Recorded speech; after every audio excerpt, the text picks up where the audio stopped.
Man, oh man, do we got ourselves another wild month in the real estate market where mortgage rates have continued to fall, but real estate's continuing its slide downward. How far will it go? Nobody knows, but stick tuned to this video to find out where it's at now.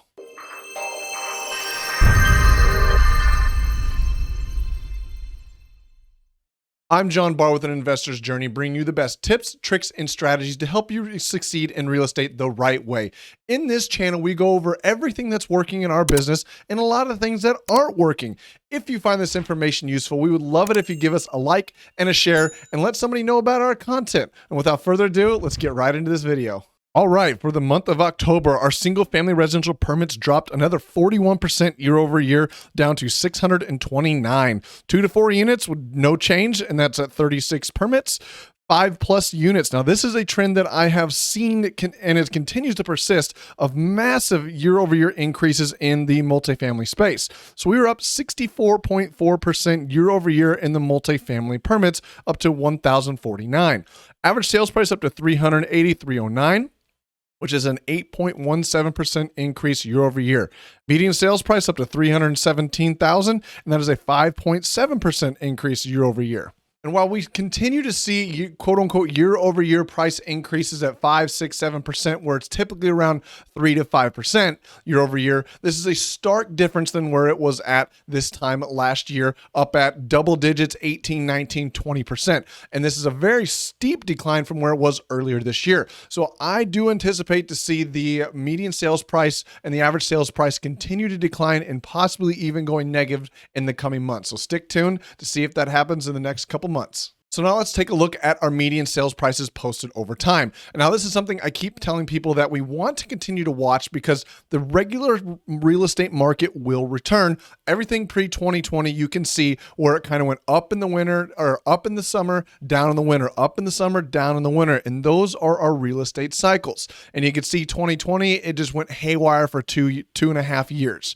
But we are starting to see this market normalize and normalize in a very rapid way.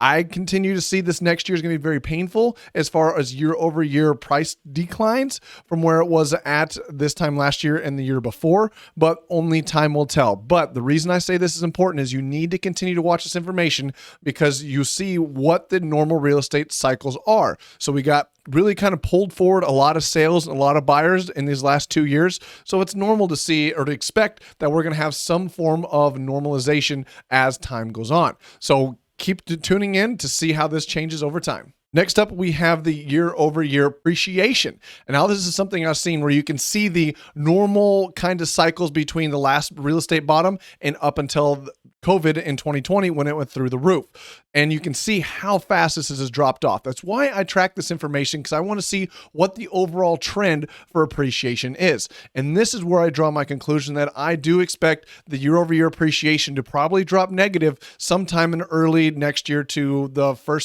early next year, first, second quarter. I do expect to see this number go negative for a period of time because we had such massive appreciation the time before that. Our average over time is usually 3 to 4% year over year, but we've been running at 7, 8, 9% over a 12-month average. So that number has to normalize. So I do expect to see these higher interest rates put pressure on the market and see the real estate market kind of normalize and drop a little negative in the next coming months to a year. Next up, we have the total sales. So it was almost a 20% decrease in total sales from October of last year to this year, down to 2,677 total sales. Average rental price was still an increase of 5.4%, up to 1,782. So now let's take a look at the monthly rents. And you'll notice that looks very similar to the overall median sales price, where the rentals have their cycles as well. Given these last 2 years, it's been a little haywire, but it will start to normalize to where we kind of typically prices go up in the summertime, down in the winter, up in the summertime, down in the winter.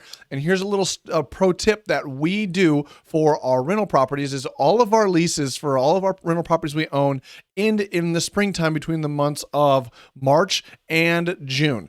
You don't want to do everything in the 1 month because you don't want to have too many turnovers in 1 month killing your cash flow, but we do spread everything out between those time frames.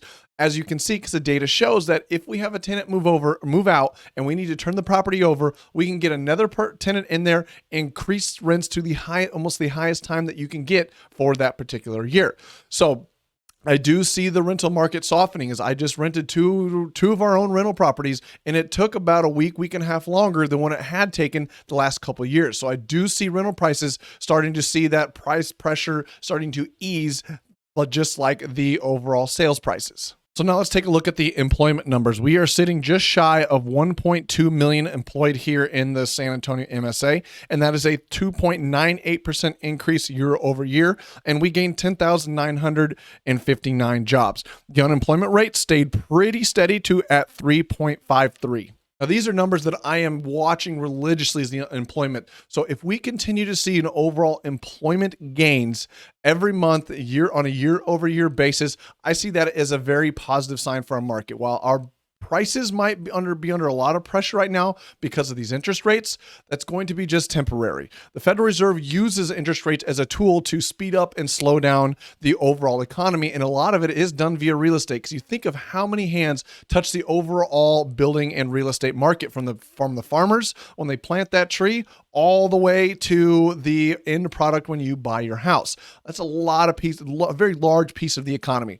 But if we're continuing to gain jobs here, and when they do bring the overall interest rates down, making the prices more affordable for individual owners, that's going to put a lot of pressure for now the real estate to pick back up. So that's why I watch a lot of these economic indicators, so I can formulate the best opinion I think what's going to happen. So even though prices might be falling down under a lot of pressure, we are still gaining jobs here. That means we are getting a lot of employment, to where when prices do fall, that means that the real estate market has a good chance, or better chance, of coming roaring back in the future whenever they start to lower interest rates again. This is also one reason why I track this over time, because you can see what the overall prices have done historically over the last 20 years, going back to the last two recessions coming out of the 2000 dot-com bubble, where it kind of goes down gradually and then spikes up. And you can see the similarities for the 2008 debacle and what happened in the COVID restrictions when everyone shut down and got laid off. You see this huge spike and then a gradual drop all the way back down to where the quote unquote full employment is, which is where we currently are right now. Because I need to watch the unemployment number, because as you're starting to see a lot more like kind of those tech layoffs, and it seems like it's been really kind of constrained to that sector right now, I want to know if it starts broadening and move into the overall general economy, especially here for our local MSA. Because if people are getting laid off, that means that they cannot get mortgages, which that means people that do need to sell, the buyers aren't there. So that is why I track this stuff, and make sure you check this stuff out every single month when this video goes live.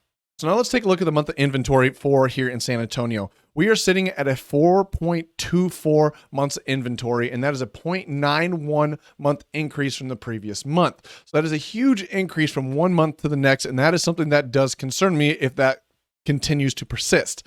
So November 19, we were sitting at 3.91. So let's talk about months inventory, as I think that is the biggest indicator for where we think the real estate market currently is.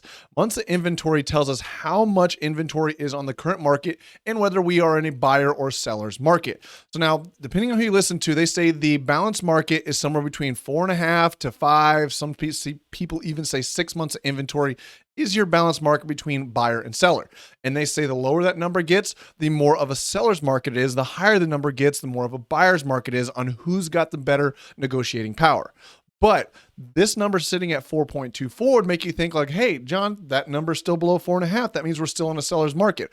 Well, the data does say that, and we do have lower inventory levels than what typically goes. Seeing that 0.91 tells me that there is a big discrepancy between what the number shows you and what's actually happening in the market, because our inventories were so low for so long.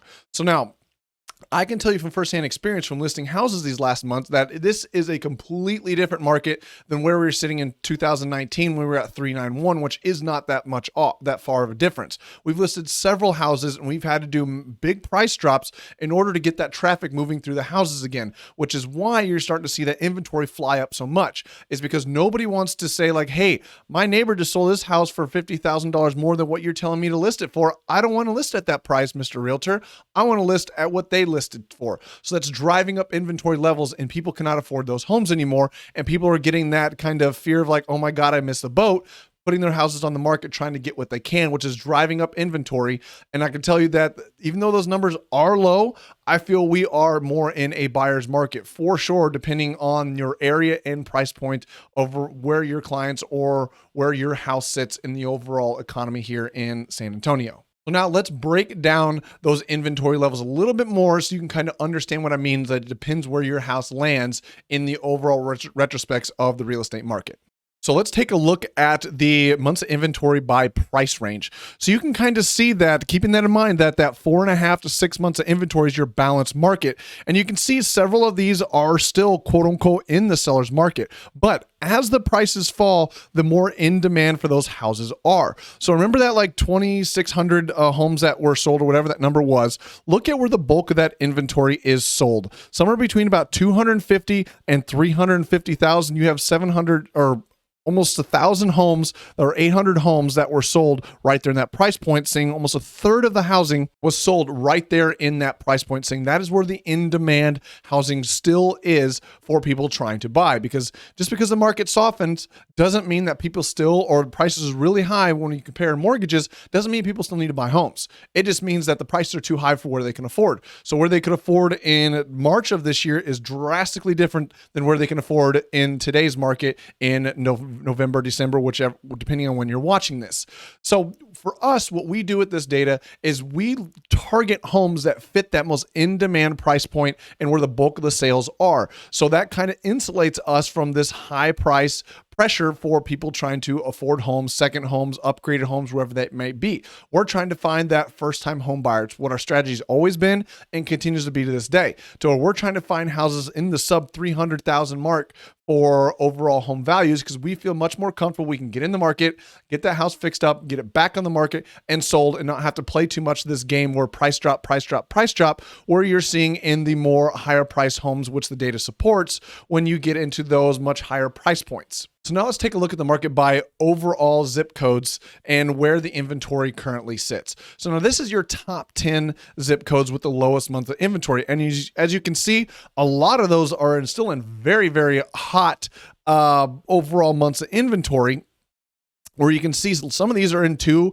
and even lower than that. And these are not by any means small zip codes with no housing market. So we're 78217, 216, there are thousands and thousands of homes in that area. So there is still very high demand for those price points. So even though these last couple of years where we've seen every price and every zip going through the roof, that doesn't mean that's true now. Now you're kind of seeing where it's shifting, where you kind of have the top end falling down and the lower end price points continuing to rise. So that months of inventory, what this really means, and this is why I put what the prices were in November of 2020, so you can really make a formulated opinion and really grasp what low inventory levels do over time. So just 2 years ago, if you would have bought a house in 78248, the average sales price was $356,000. If you'd have bought that house and now put it on the market and sold in 2022, you could sell the house for $520,000 potentially. So that is a massive windfall and gain for you if you held the house for just 2 years. But that is not guaranteed to continue. We'll definitely be watching this stuff to see if those numbers continue to see the price increases by zip code or not. We really don't know. But make sure you stay tuned into this every single month to see where this information continues to shape up over these next coming years. So now let's go to the bottom zip codes where the highest inventory is. And you can see a lot of these, like I was saying, it depends on where the market really is and where you're trying to list your house. If we're targeting properties, we're targeting that other zip codes where you saw a lot of low inventory and still a lot of demand. And we're staying away from these zip codes that have high demand. And not necessarily we would try to stay behind it if we do, or away from those zip codes.